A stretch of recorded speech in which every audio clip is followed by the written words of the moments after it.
Ini perbincangan teologi sebenarnya kan. Bagi saya tak payahlah kita nak panjang-panjangkan benda ni. Kafir mengkafir, jahil menjahil dan sebagainya. Itu pandangan Datuk Seri Anwar Ibrahim. Kita tak setuju, bawa pandangan yang berbeza. Tetapi bukan membodohkan. Dan dia kata, pergilah, berdampinglah dengan ulama. Tuan-tuan, kat depan Datuk Seri Anwar Ibrahim tu, Menteri Agama dari JAKIM. Apa, JAKIM ni tak ada ulama ke? Kan, JAKIM tu tak ada ulama ke? Yang ada PhD dan sebagainya, ramai kat situ. Saya belum bawa lagi pandangan Dr. Hafiz kan, berkenaan dengan perkara ini. Dr. Abdul Hafiz Salihuddin, PhD dalam agama. Kenyataan Ustaz Azhar Idrus mengenai ucapan Datuk Seri Anwar Ibrahim tentang satu kisah Ashabul Kahfi. Okey, bagi orang Islam, siapa yang orang Islam, dia familiar dengan cerita Ashabul Kahfi. Kan? Cerita Ashabul Kahfi daripada surah Al-Kahfi, surah gua. Ashabul Kahfi ni adalah pemuda di dalam gua yang tidur di dalam gua. Nah, dalam tradisi Kristian dipanggil the seven sleepers. Atau 7 orang yang tertidur. Cuma dalam tradisi Islam tidak dinyatakan dalam Quran tu berapa orang. Berbeza pendapat ulama. Ada yang kata 3, ada yang kata 7, ada yang kata 5, ada yang kata 8. Tak apalah, itu perbincangan lain. Tetapi poinnya ada cerita. Now, kita dengar, hari ini saya ulas. Saya nak tuan-tuan dengar apa yang saya utarakan ini. Saya bukan kata saya orang paling berilmu. Itu yang pertama. Saya bukan kata saya orang paling berilmu. Tetapi saya juga tidak jahil dalam perkara ini. Saya bukan kata saya paling pandai, tetapi saya juga tidak jahil dalam isu ini. Saya juga tidak jahil dalam comparative religion, dalam usuluddin. Saya ada sedikit ilmu dalam perkara-perkara ini. Okey. Saya juga, yang kedua, saya bukan merendahkan Ustaz Azhar Idrus. Saya masih panggil beliau sebagai Ustaz. Cuma dalam isu ini, bagi saya, beliau sangat tersalah. Dan adab dia dalam ilmu sangat tersalah bagi saya. Ego dia sebagai seorang ahli politik telah melebihi dirinya sebagai seorang ilmuwan.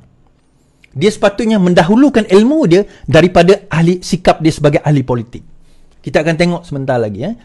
Now, dan saya akan buat pembetulan sedikit dengan apa yang disebut oleh Datuk Seri Anwar Ibrahim tentang isu ini. Pendakwah jangan ulas ikut sentimen politik Anwar. Perdana Menteri Datuk Seri Anwar Ibrahim menggesa semua pendakwah supaya tidak terburu-buru dalam mengikut sentimen politik dalam mengupas satu isu. Anwar berkata perkara itu sepatutnya tidak sepatutnya berlaku apabila kenyataan berkaitan surah Al-Kahfi dan 7 pemuda Ashabul Kahfi yang disentuh beliau semasa perhimpunan bulanan Jabatan Perdana Menteri minggu lepas telah disalaharti oleh seorang pendakwah. Bila ditanya kepada seorang ustaz di Terengganu, dia kupas tanpa mendengar konteks. Terus dia kata pemimpin besar ni jahil, keliru dan menyesatkan dan mengatakan orang ini sebagai Kristian. Baca dan dengar konteksnya. Dan kita sebagai seorang pendakwah jangan terburu-buru ikut sentimen politik. Ini masalahnya. Kalau ikut sentimen politik betul tidak mengapa. Tetapi dari segi semangat agama.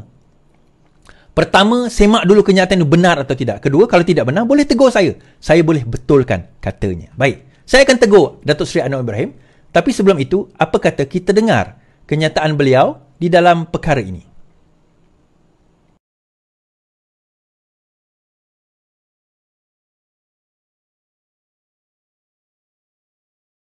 Allah menyebut dalam Quran, akan aku ceritakan kisah yang sebenar. Yang surah Kahfi ini menarik kerana dia ada banyak persamaan dengan Bible. The Cave. Nanti bila saya sebut macam ni, kita Anwar telah samakan Quran dengan Bible. Oh, pula aku nak jawab.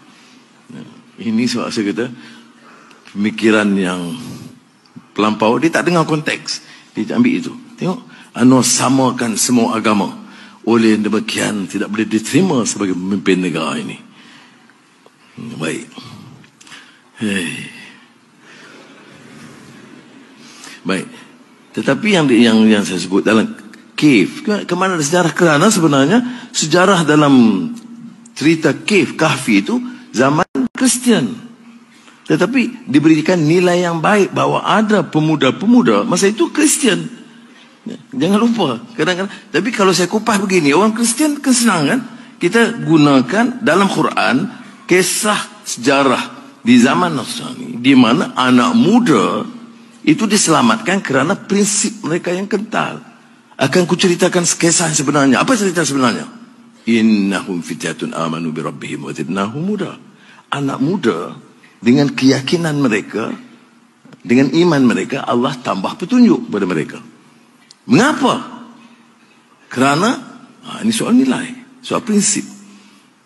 Dia tidak terpukau dengan kuasa dan kezaliman dan penindasan dan penipuan porak-poranda di luar. Dia pilih untuk selamatkan diri mereka kerana terpahat dalam hati sanubari mereka.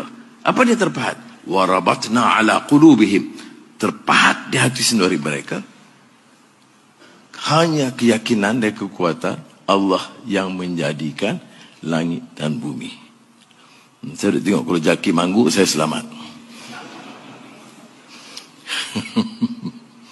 Baik. Jadi terpahat di hati sendiri mereka bahawa yang kuat, yang berkuasa itu sebenarnya Allah. Mana ini soal nilai, kita tekankan. Sebab tu bila saya sebut dalam Madani ini, ya pertumbuhan ekonomi, transformasi digital, energy transition, itu semua penting. Kerana kalau tidak kita bicara ini tentang nilai, kemudian tidak lakukan kerja, kita akan ketinggalan. Kita menang dari segi nilai, kalah dari segi teknologi dan transformasi digital. Jadi kita harus kembangkan keduanya. Tetapi mendasari itu semua adalah sistem nilai. Nilai ini dimulakan dari perpadi. Bukan nak mengutuk orang lain. Kamu harus baik. Baik. Kamu harus jangan rasuah. Ya. Tapi aku kumpul harta dah 100 juta. Kamu jangan rasuah. Kamu mesti hidup sederhana. Kurangkan makan gula. Itu saya sebut.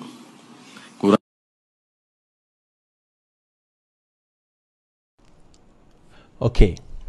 Now, Dato' Sri Anwar ni yang menyebut tentang perkara ini. Tuan-tuan dah tengok, jagi kita akan tengok ulasan daripada Ustaz Azhar Idrus. Now, yang pertama komentar saya, dia kata dia menyebut bahawa ini berlaku pada zaman Kristian. Kisah Ashabul Kahfi ni. Jagi kita akan tengok perbahasan daripada ulama-ulama tafsir mengenai perkara ini dan juga ulasan daripada ustaz-ustaz. Ini bukan saya cakap. Saya cuma menukilkan pandangan-pandangan mereka. Baik. Tapi yang saya tegur sikit, mungkin bagi saya perkara ini adalah sabkul lisan Datuk Seri Anwar Ibrahim lah, mungkin. Bahawa dia kata perkara ini juga ada di dalam Bible. Okay, cerita Ashabul Kahfi ni ada di dalam Bible. Jawapannya sebenarnya Datuk Seri Anwar Ibrahim tak ada. Kisah The Seven Sleepers ataupun 7 orang yang tidur ini tidak ada di dalam Bible. Tetapi kisah-kisah ini ada di dalam banyak naratif atau banyak kisah di dalam di Rom, di Parsi, di banyak budaya. Tetapi dalam Bible itu sendiri tak ada. Termasuk pada waktu itu Kristian memang pergi sampai ke Rom. Dan dikatakan kisah Seven Sleepers itu berlaku pada zaman Roman, pada zaman Rom tersebut. 7 orang ini berlaku pada zaman Kristian sudah sampai ke Rom. Itu ada perbincangan dan perbahasan. Tetapi overall sebenarnya yang Datuk Seri Anwar Ibrahim, kalau kita tengok yang beliau ucapkan adalah tentang apa? Nilai. Datuk Seri Anwar Ibrahim membawa kisah itu untuk kita tengok pengajarannya. Tetapi bak kata pepatah Cina lah. A wise man points to the moon, but imbeciles examine the fingers. Orang bijak ni menunjuk ke arah bulan supaya kita menilai dan melihat bulan dan keindahan bulan. Tetapi orang bodoh, dia tengok jari kita. Dia bukan tengok bulan, tapi dia tengok jari kita. Itu pepatah Cina. A wise man points to the moon, but imbeciles examines the finger.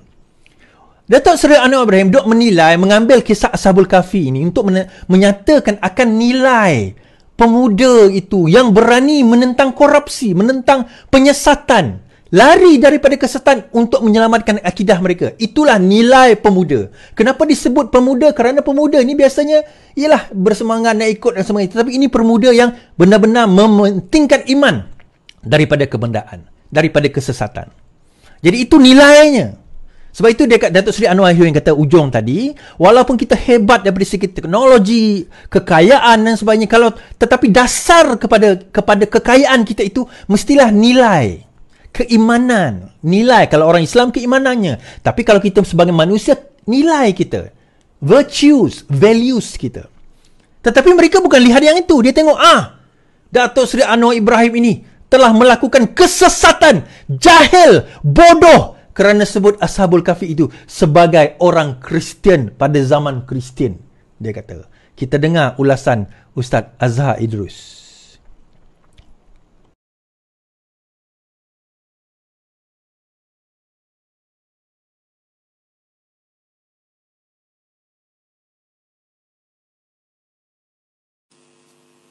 Ada seorang pemimpin negara kita mengatakan bahawasanya Ashabul Kahfi beragama Kristian. Betul atau tidak Ustaz? Mohon penjelasan. Mohon penjelasan pula dah. Seorang pemimpin dia kata sebut bahawasanya Ashabul Kahfi ni beragama Kristian. Inilah yang Nabi pesan ni. Yang Nabi nak suruh kita jaga sangat ni. Selama ada ulama, kita dekatlah dengan ulama. Kejar ulama. Duduk sama dekat dia. Alaikum bimajalisil ulama. Selalulah kamu duduk dalam majlis ulama. Apa? Nanti dah tak ada ulama, orang akan ikut orang jahil. Ini contoh ni. Ashabul Kahfi itu orang beriman, orang mukmin. Dia kata kafir, Kristian. Kristian tu agama baru, kafir laknatullah. Faham? Mengkafirkan pemuda Ashabul Kahfi. Sesat tak? Kalau orang percaya ke dia, sesat tak?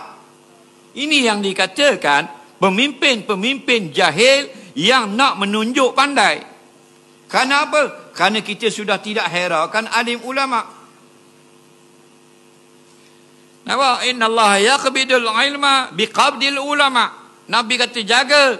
Allah Ta'ala ambil ilmu kamu dengan matikan alim ulama. Akhir tinggal siapa bila tak ada ulama? Tinggal orang jahil. Faham? Nabi kata ittaqazan nasu ru'usan juhala. Bila dah tak ada ulama, orang tak peduli lagi ulama, orang ramai akan ambil pemimpin itu orang yang jahil, orang bodoh jadi pemimpin. Bila dah orang pemimpin ni orang bodoh, orang jahil jadi pemimpin, mereka bercakap tak? Cakap lah, cakap dalam TV, cakap dalam internet, cakap dalam radio, cakap luar negara, cakap dalam negeri. Dah dia pemimpin. Faham? Pasu ilu, lalu orang tanya macam-macam, orang suruh dia bercakap. Fa'aftau bi ghairi ilmin. Nabi cerita ni, lalu dia bercakap tanpa ilmu. Macam ni, tak ada ilmu ni. Bila dah bercakap tak ada ilmu, rakyat semua dengar, fadallu wa adallu, maka pemimpin ini sudah sesat dan dia menyesatkan pula rakyat yang percaya kepada dia. Jelas lagi? Ini ayat Quran. Ashabul Kahfi ni siapa? Pemuda-pemuda yang beriman dengan Allah. Allah sebut dalam Quran, innahum fityatun amanu bi rabbih. Betul tak? Innahum fityatun amanu bi rabbihim. Sesungguhnya Ashabul Kahfi ini adalah orang-orang muda, pemuda yang beriman dengan Allah. Mereka tidak menyeru selain daripada Allah. Kristian lain, 3 Tuhan. Tuhan Musa, Tuhan Nabi Isa, Tuhan Ruhul Kudus. 3 dalam 1. Trinity. Kristian duk di cross. Kafir. Dah. Faqalu rabbuna rabbus samawati wal ard. Dalam surah Al-Kahfi, pemuda-pemuda dalam gua Ashabul Kahfi berkata lagu mana? Tuhan kami bukan berhala yang kamu sembah. Tuhan kami adalah Tuhan yang menjadikan 7 lapis langit dan bumi. Wala nada'u min dunihi ilahan. Kami tidak menyeru selain daripada Allah sebagai Tuhan. Ashabul Kahfi Kristian. Kok mana mu sesat? Nampak? Hati-hatilah. Inilah ujian kita di akhir zaman. Naiknya pemimpin-pemimpin yang menyesatkan manusia daripada jalan Allah.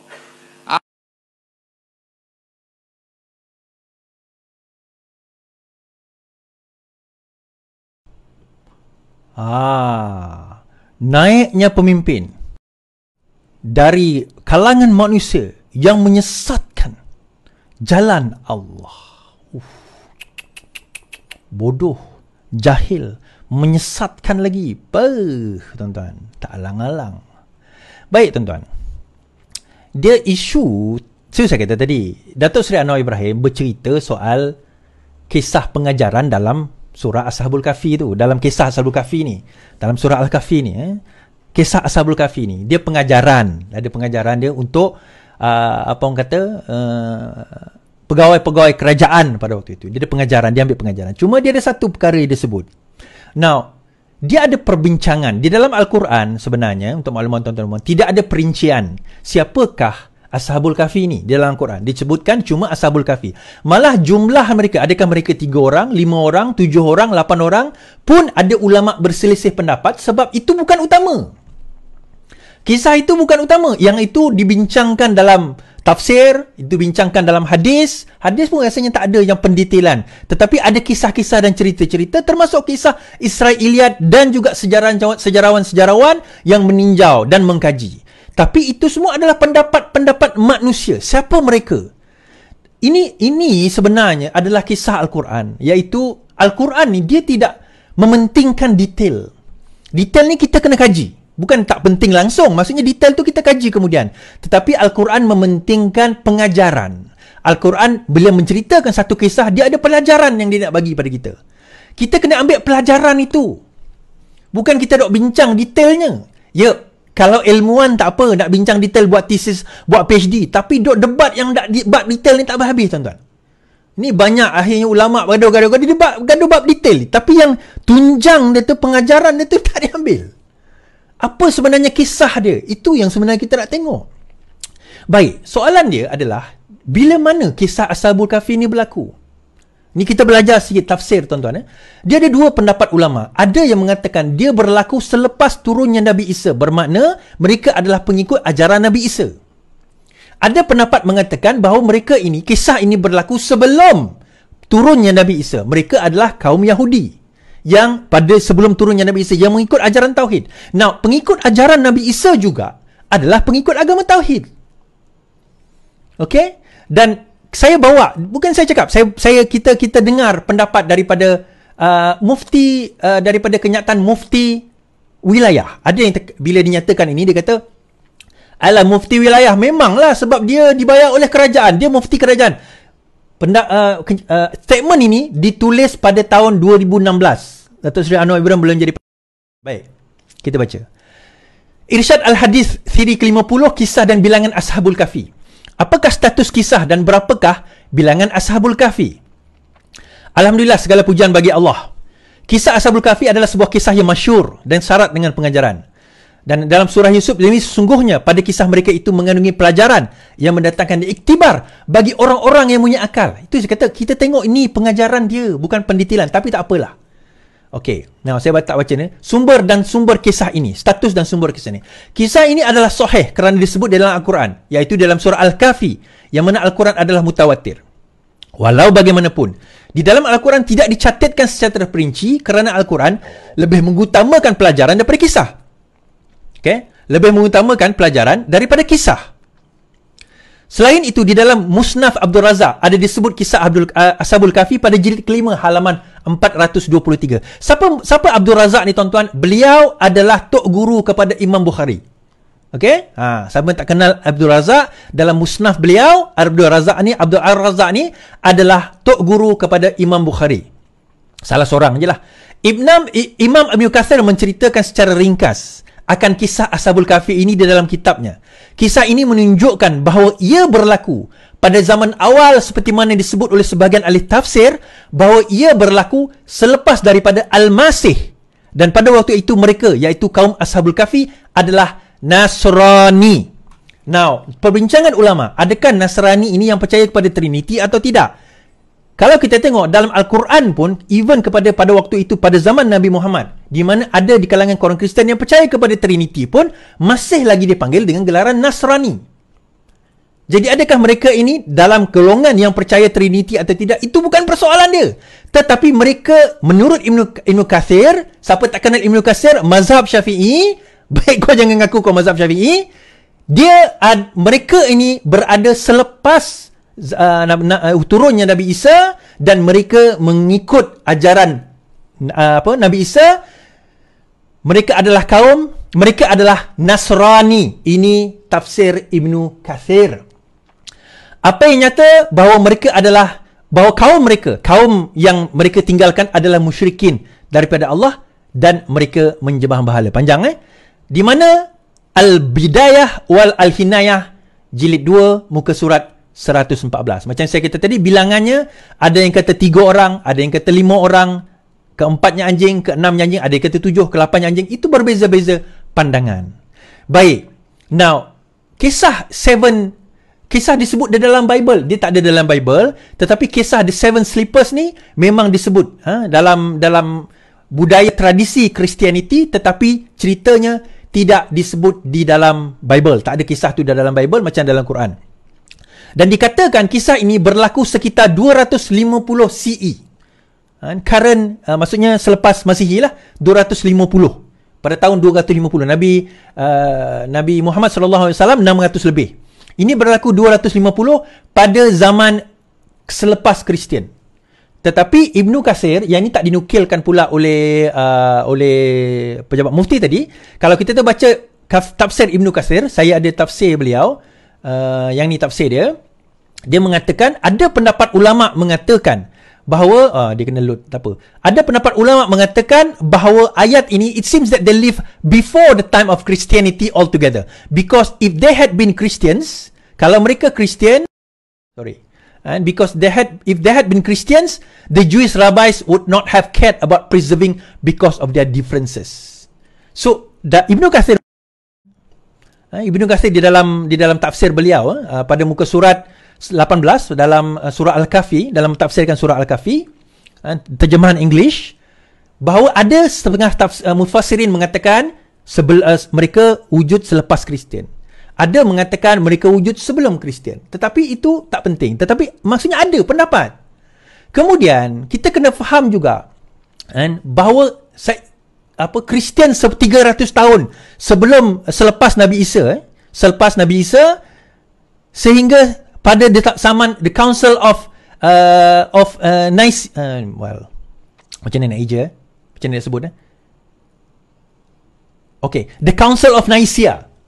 The Council of Nicaea. Apa itu Council of Nicaea is? Apa kaitannya dengan Christianity? Council of Nicaea ni menyebabkan ada Christianity modern sebagaimana ada, dan dia mengikut pendapat sejarawan berbeza dengan sebelum Council of Nicaea ini berlaku pada zaman 300 tahun pertama, dan mereka ni Ashabul Kahfi ini berada 300 tahun yang pertama sebelum Council of Nicaea ini bersidang. Dan peristiwa ini dikatakan berlaku di area pada zaman Roman. Okay, now kisahnya apa tuan-tuan? Pendetailan sebegini, kisah sebegini, pendetailan sebegini sebenarnya tak berapa penting, kan? Tak berapa penting. Dia perbincangan akademik. Okay, ini tafsir tadi. Dia perbincangan akademik. Oh, tak penting apa is, melibatkan perbezaan pendapat. Akidah apanya? Ini Ibnu Katsir sebut. Ibnu Katsir yang sebut, tuan-tuan. Dan kalau kita baca daripada Yadim sendiri, kan, pandangan-pandangan ini banyak sebenarnya. Kan? Pandangan itu banyak. Ulama berbeza pendapat. Kenyataan daripada Yadim sendiri telah dikeluarkan hari ini bahawa terdapat perbezaan pendapat. Nah, perbezaan pandangan itu dan sebagainya itu tidaklah menyesatkan, mengkafirkan, membodohkan seseorang. Bagi saya sengaja saya bawa kenyataan Ustaz Azhar Idrus itu secara penuh 4 minit, dan itu diletakkan di dalam page, di dalam YouTube Ustaz Azhar Idrus, bermakna tak ada potongan yang memang fitnah, tak ada. Itu dia sendiri yang letak. Tuan-tuan, kalau Ustaz Azhar Idrus ni seorang yang adil dengan ilmu, apa yang patut beliau lakukan? Dia kupas mengikut ilmu. Ilmunya sebegini. Anwar sebut ini. Tafsir Ibnu Katsir kata sebegini. Tafsir Maududi kata sebegini. Tafsir Hamka kata sebegini. Ulama ini kata begini. Ulama ini kata begini. Dan akhirnya kesimpulan, ada dua pandangan. Ada yang kata sebelum Kristian, ada yang kata selepas Kristian. Pada pandangan saya dan hasil penelitian saya, X, Y dan Z kesimpulannya. Itu orang yang bercakap dasarnya ilmu. Bukan dia buka-buka mulutnya sesat, bodoh, kafir. Sebab itu saya kata, saya jarang ambil ilmu daripada Ustaz Azhar Idrus. Tanpa nak merendahkan beliau. Kalau saya nak ambil ilmu, saya ambil ilmu daripada ustaz lain. Tuan-tuan. Nak ambil ilmu antaranya adalah, ini kenyataan daripada Yadim. Yadim memandang serius. Dia kata, ada satu ni, dia pun juga, Yadim juga menyentuh kenyataan daripada Ibnu Katsir. Ibnu Ashur dalam taksir juga menyebut kecenderungan bahawa peristiwa itu berlaku sebelum ajaran Al-Masih. Itu saya kata. Ibnu Katsir dalam Al-Bidayah wa Hinayah menukilkan pandangan ahli tafsir bahawa 7 pemuda itu wujud selepas kedatangan Nabi Isa. Wahab bin Munabil, mereka telah sekumpulan pemuda dari Rom yang masuk ke gua sebelum kelahiran Nabi Isa. So, di sini Yadim mengambil pandangannya. Dia meletakkan pandangan berbeza. Ada yang kata sebelum, ada yang kata selepas. So ini orang berilmu mengemukakan pandangan. Ini kaedah yang sepatutnya yang kita lakukan. Bukan kita membodohkan umat, bukan kita menyesatkan orang, bukan kita mengkafirkan orang. Itu bukan tugas ilmuwan, tuan-tuan. Itu bukan tugas pendakwah. Tugas pendakwah, kalau benda itu tidak benar, nyatakan kebenarannya berdasarkan fakta-fakta dan bukti-bukti. Ini pandangan. Assalamualaikum warahmatullahi taala wabarakatuh. Saya ingin memberikan sedikit perkongsian ataupun penjelasan tentang satu isu yang hangat diperbincangkan di media sosial hari ini, di TikTok, di Facebook dan sebagainya. Ia adalah merujuk kepada satu statement yang telah dikeluarkan ataupun yang telah disebutkan oleh Yang Amat Berhormat Perdana Menteri Malaysia, yang Datuk Seri Anwar Ibrahim, ketika dalam satu perhimpunan bersama dengan agensi kerajaan. Beliau menyebutkan bahawa pemuda Ashabul Kahfi ini adalah hidup pada zaman Kristian dan mereka ini adalah beragama Kristian. Jadi ada pihak yang memberikan komentar lalu dinisbahkan apa yang disebutkan oleh Yang Amat Berhormat Perdana Menteri ini adalah mengatakan bahawa pemuda Ashabul Kahfi dikatakan sebagai mereka ini kufur, mereka ini agama Kristian yang kafir dan sebagainya. Maka kalau kita lihat dan kita teliti apa yang disebutkan oleh Yang Amat Berhormat Perdana Menteri, beliau ketika menyebutkan tentang kisah Ashabul Kahfi, beliau dahului dengan membaca ayatul Quran daripada suratul Ashabul Kahfi, innahum fityatun amanu birabbihim. Mereka ini adalah pemuda yang beriman dengan Tuhan mereka. Jadi ayat itu sudah jelas menunjukkan bahawa kisah Ashabul Kahfi yang hendak dinyatakan oleh beliau adalah dengan maksud Ashabul Kahfi yang beriman kepada Allah. Jadi tak mungkin akan disebutkan di situ lalu dikatakan beliau menyebutkan Ashabul Kahfi itu sebagai mereka yang kufur dan sebagainya. Adapun penisbahan Ashabul Kahfi ini sebagai beragama Kristian, ini satu perbincangan yang ada disebutkan oleh para ulama walaupun ianya khilaf. Al-Imam Ibn Kathir dalam tafsir Ibn Kathir ketika menafsirkan surat Ashabul Kahfi ataupun kisah ini, ada mengatakan, ada pendapat yang mengatakan bahawa Ashabul Kahfi ala dinin Nasraniyah atau ala din Isa bin Maryam. Ashabul Kahfi ini mereka beragama dengan agama Nabi Isa ataupun agama Masihi. Ada juga pendapat mengatakan Ashabul Kahfi ini muncul sebelum lagi daripada zamannya Nabi Isa. Jadi ini adalah satu perkara yang ada disebutkan oleh para ulama. Dan yang dimaksudkan oleh Yang Amat Berhormat Perdana Menteri apabila beliau menyebutkan Ashabul Kahfi itu adalah beragama Kristian, adalah merujuk kepada agama Kristian versi Nabi Isa AS yang mengajak beriman kepada Allah. Bukan Ashabul Kahfi yang mengajarkan Trinity, yang mengajarkan kekufuran, kerana beliau telah menyatakan ayat innahum fityatun amanu birabbihim, tak mungkin akan dinisbahkan Ashabul Kahfi kepada orang yang kufur. Okey. So ada perbincangan, ada perbezaan pendapat, ada khilaf ulama dalam pendetailan. Tak kisahlah, itu pandangan. Dan kalau kita nak kritik, tuan-tuan, kritik pandangannya. Bukan kritik keimanannya. Ini masalah kita dengan adab kepada ilmu, tradisi ilmu. Dan inilah pembodohan umat manusia, umat Islam. Inilah cara pembodohan umat Islam. Macam baru-baru ini kan, ada seorang dalam grup kata, Suardi ni ada profesor ni, dia sebut bahawa Pekidah ni lahir ada salah silah hanya daripada Khalifah Uthmaniyah dan ada dia punya salu-galuh. Ni kita kena tangkap profesor ni. Saya kata, kenapa kita kena tangkap? Ilmu hujah kita balas dengan hujah. Kita tak setuju dengan pandangan dia, kita datanglah dengan hujah yang lebih baik. Tapi kita jangan gunakan kekerasan, kita jangan gunakan pembodohan, kita jangan guna sesat menyesatkan dengan orang yang kita tidak bersetuju pandangan dia. Inilah yang Allah ajar kita sebagai umat Islam. Iqra' bismi rabbikal ladzi khalaq. Bacalah dengan nama Tuhanmu yang menciptakan. Iqra', baca. Baca ni apa, tuan-tuan? Bila kita membaca, tak mustahil kita membaca, otak kita tak bergerak dan berfikir. Bila kita membaca sesuatu, otak kita akan sekurang-kurangnya capture the words, Capture the meaning, interpret. Di situ proses berfikir bermula. Untuk kita mula berfikir, kita kena membaca. Tetapi bab kata Dato' Yusof Al-Qaradawi, antara kelemahan umat Islam sekarang ini ialah malas berfikir dan malas membaca. Itu yang kita jadi ramai yang jadi dengar je ustaz kata, oh betul lah ustaz. Wacaya samalu. #pas kencing. Lepas tu jadi pentaksub, kondonnya membawa panji Islam, tapi benda asas pun engkau ke laut. Okay tuan-tuan, habis kat situ. Ini perbincangan teologi sebenarnya kan. Bagi saya tak payahlah kita nak panjang-panjangkan benda ni. Kafir mengkafir, jahil menjahil dan sebagainya. Itu pandangan Datuk Seri Anwar Ibrahim. Kita tak setuju, bawa pandangan yang berbeza. Tetapi bukan membodohkan. Dan dia kata, pergilah, berdampinglah dengan ulama. Tuan-tuan, kat depan Datuk Seri Anwar Ibrahim tu, Menteri Agama dari JAKIM. Apa, JAKIM ni tak ada ulama ke? Kan, JAKIM tu tak ada ulama ke? Yang ada PhD dan sebagainya, ramai kat situ. Saya belum bawa lagi pandangan Dr. Hafiz berkenaan dengan perkara ini. Dr. Abdul Hafiz Salihuddin, PhD.